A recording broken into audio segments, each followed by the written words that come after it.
Hi friends, welcome to SPR media work. Jaggampeta assembly నియోజకవర్గం కాకినాడ జిల్లా రాజమండ్రి లోక్సభ నియోజకవర్గంలోని 7 అసెంబ్లీ సెగ్మెంట్లలో ఒకటి. ఈ నియోజకవర్గం 1955లో ఏర్పాటైంది. 2019 నాటికి ఈ నియోజకవర్గంలో మొత్తం 2,11,402 మంది ఓటర్లు ఉన్నారు. జగ్గంపేట అసెంబ్లీ నియోజకవర్గం విషయానికి వస్తే ఇక్కడ టీడీపీ, వైసీపీ రెండు బలంగానే ఉన్నాయి. స్థానిక రాజకీయ పరిస్థితుల నేపథ్యంలో అభ్యర్థులు తరచూ పార్టీలు మారుతున్నారు. అందుకే ఇక్కడ ఎప్పుడూ ఆసక్తికర రాజకీయాలు సాగుతుంటాయి. గత అసెంబ్లీ ఎన్నికలలో వైసీపీ అభ్యర్థిగా పోటీ చేసి గెలిచిన జ్యోతుల నాగవీర వెంకట విష్ణు సత్య మార్తాండ అలియాస్ చంటిబాబు ప్రస్తుతం ఈ నియోజకవర్గం యొక్క సిట్టింగ్ ఎమ్మెల్యే.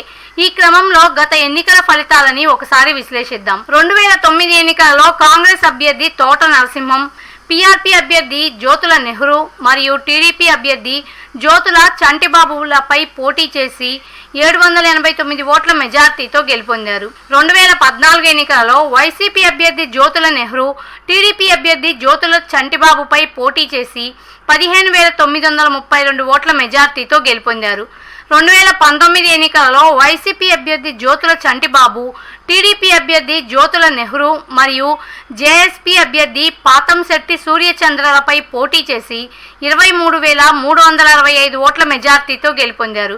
2024 ఎన్నికలలో వైసీపీ అభ్యర్థి తోట నరసింహం, టీడీపీ అభ్యర్థి జ్యోతుల నెహ్రూ, కాంగ్రెస్ అభ్యర్థి మారోతి వివి గణేశ్వరరావు మరియు ఇండిపెండెంట్ అభ్యర్థి పటంశెట్టి సూర్యచంద్ర మధ్య పోరు జరగనుంది.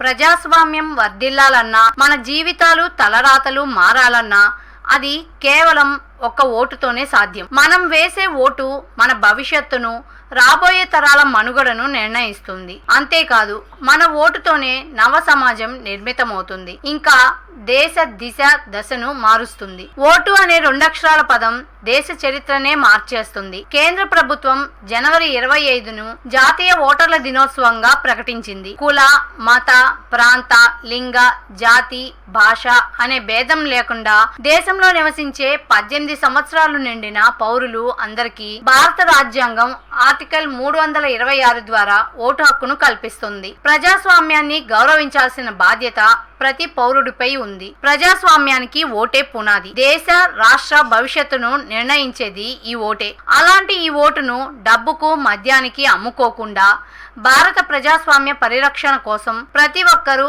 తప్పనిసరిగా తమ ఓటు హక్కు వినియోగించుకోవాలి.